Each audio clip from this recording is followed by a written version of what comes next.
Maraming thank you muna sa ating mga subscribers, sa ating mga followers, sa mga ka-Team Unbettable, sa lahat ng mga sponsors mula kay Tita Thelma Zuniga Rodriguez, Colonel Jundi Mayuga, Mama Shakeable Revilla, Bacoor City Strikers Basketball Team, Doctors Sheila and Jerry Casata ng Faces and Curves, Dr. Jesus Casio Solis ng Gorgeous Smile, Dr.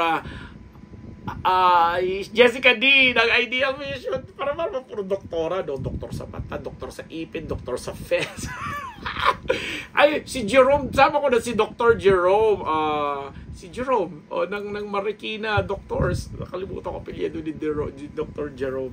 But anyway, maraming salamat po sa inyong lahat kasi pag-uusapan natin yung episode naman tungkol kay Julia Montes na may segue na rin kay Coco Martin kasi ang dami rin po mga nagre-request po sa amin na bigyan natin sila ng update. So ito nga po ang nakakala po namin kasi natapos na nga po nung tawag dito, natapos na nga po ang pelikulang ginawa ni Julia Montes kasama po si Alden Richards last 2 months ago o last month lang, June. Natapos na nila nung June, mga kalahatian ng June natapos na nila. Nag-shoot pa sila abroad and then pagbalik dito, di ba napuntahan pa natin, nag-shoot pa sila dun sa BGC na hinabol-habol pa natin. And na-excite na nga ito. At the same time, si Julia anong tawag dito? May pressure, hindi stress, may pressure ng konti kasi nga yung pelikula ni Alden Richards at saka ni Catherine Bernardo na Hello, Love, Goodbye is still the number 1 na highest grossing Filipino film of all time. So siya pa rin ang nasa number 1 position and syempre, sabi naman ayaw naman i-compare o ayaw namang sabihin ni Julia na kaya nilang lampasan yon or tapatan man lang. Pero sinasabi ni Julia na ang pakikipagtambal niya sa movie with Alden Richards hindi naman ibig sabihin para makipag-compete. Dahil sabi niya, napakaganda ng kwento ng inihatid sa kanila yung inilatag sa kanila yung script na ang title nga po ng movie ay 5 Breakups and a Romance na collaboration ng GMA Pictures, Cornerstone Studios at ng Myriad Corporation na ang may-ari ng Myriad ay si Alden Richards. So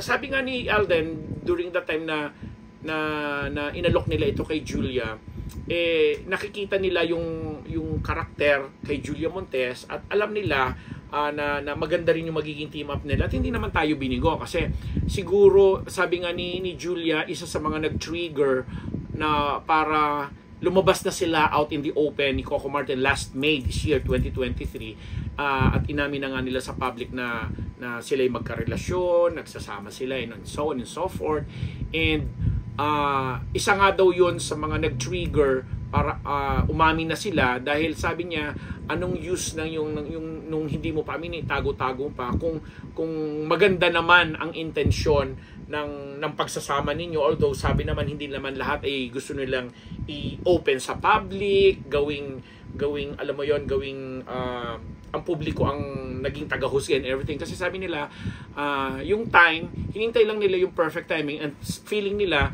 this May, yung last May 2023, yung naging perfect timing. Tapos sinundan na nga nung pag-shoot nila ni Alden ng pelikula para daw maganda yung simula, maganda yung magiging atake dun sa karakter ng 5 Breakups and a Romance. At yun yung samahan nila. And sabi nga ni Julia, na-rediscover niya at tinuturing niyang napakabuting kaibigan, isa sa mga new friends na ipinagmamalaki niya, itong si Alden Richards. So in fact, mayroon pa na nga tayong pinodcast dito na si Coco parang nung ihatid niya at in fact pinuntahan.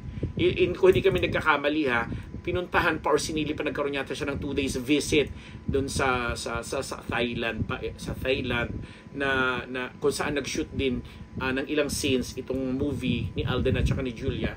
And parang kinausap niya itong si Alden for una, syempre nagpapasalamat na nagkaroon ng collaboration at kinuha si Julia. Pangalawa is yung siguro usapang lalaki na kung ano man yung binibili niya kay Alden. And then pangatlo, yung narinig namin chika is yung future collaboration nila in the near future, na pag medyo may makuha na silang magandang material, may makuha na silang magandang konsepto, sila naman yung magsasama. So ang saya lang. So sa kabilang dako, itong si Coco, binabalita rin natin dito kasi may mga ibang celebrities tayo na nakadikit sa kanya, especially yung mga kasama niya sa Batang Quiapo, particularly Lovie po. Binalita nga natin dito na very smooth ang taping nila, ang shooting nila ng pelikulang ng TV series na Batang Quiapo, at masayang-masaya lahat ang mga tao dito. And sa paglisan muna or samantalang pag-alis ni Lovie po dahil nagpakasal na ito, in fact, habang pinopodcast natin ito, napapanood natin ang mga clips ng video ng pagpapakasal niya sa kanyang fiancé dyan sa London. Sinabi naman niya na anytime na babalik itong karakter ni Mokang sa Batang Quiapo, ay babalik siya. Although, may mga usap-usapan nga na madadagdagan, papasok ang di umano ang karakter naman ni Ivana Alawi bilang panibagong panibagong karakter, leading lady dito sa Batang Quiapo. So ang saya lang. So ganun ang kalakaran. And bilang panghuli, may chika din nakarating po sa amin na si Coco Martin at saka si Julia Montes ay parang may nilulutong product endorsement bago matapos itong taon na to.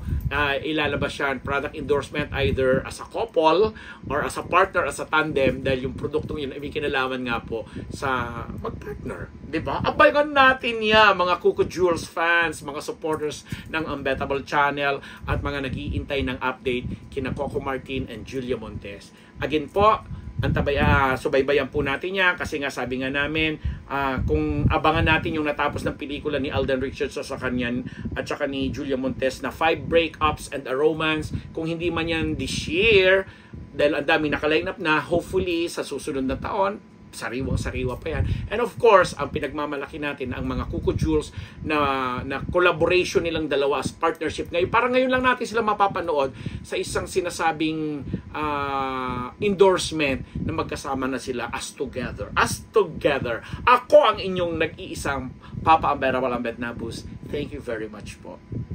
Always!